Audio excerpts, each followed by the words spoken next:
भाई अभी हम हैं रानी कमलापति पे और मैं जाने वाला था यूपी अपनी फ्रेंड की शादी में। तो मैं जस्ट यहाँ से उतर रहा था और मेरी आंखों के सामने से ट्रेन निकल चुकी है अभी। तो अभी देखते हैं अंकित आ रहा है।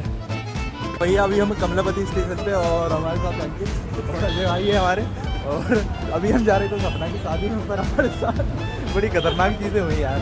हमारे साथ हुआ ये कि आंखों के सामने से ट्रेन ओझल हो गई, ये समझ लो ओझल। बाद में मिलते हैं अपन, बिल्कुल अब बाद में मिलेंगे। और विष्णु गया है तो विष्णु के हाथ कुछ खाने पीने के लिए रख देना।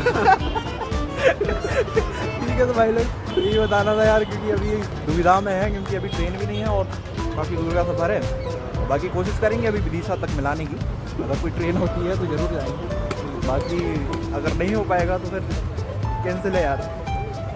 ठीक है, सॉरी।